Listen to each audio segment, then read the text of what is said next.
Okay, good morning, guys. Here's the solutions for the three questions that we had yesterday. Okay, so the first one here, question A. So we had three ordered pairs given, three sets of coordinates. Let me just see if we can get this. That looks good there. So we have a polygon, we have a triangle. Okay, so I've marked it A, B, C, and we can show.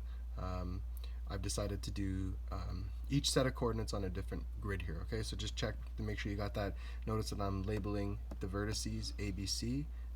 And what we can do as we kind of move on is what you can do is you can label this on the side. So triangle A, B, C, depending on what we're doing with the shape. Okay, so that's A. Okay, let's go to B.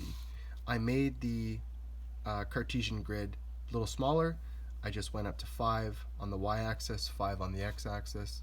Let me just zoom in a little bit here so we can see. Okay, so we've got a square, we've got a quadrilateral, lines of symmetry, all interior vertices congruent. We know all that stuff, right? We looked at the stuff before. Okay, so that's B. Okay, let's flip over to.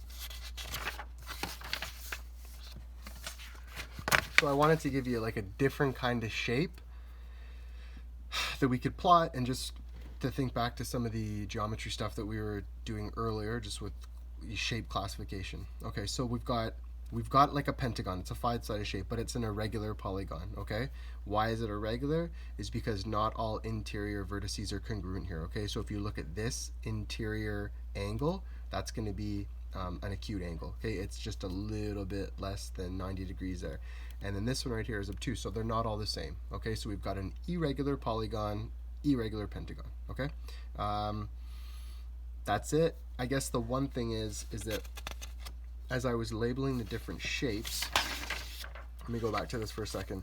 When I look at the square, I've got D, E, F, G. I've labeled that, and I could label the square with that coordinate, so we would just do something like this: square, D, E, F, G.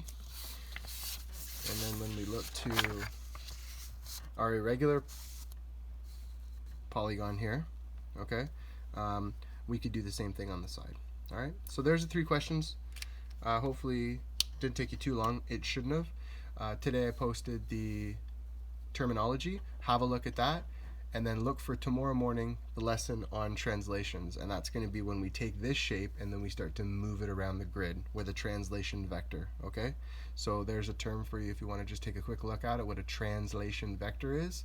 And then I'll see you tomorrow morning. Okay, guys, have a good day. And again, always, if you got any questions, send me an email. That's it. See ya.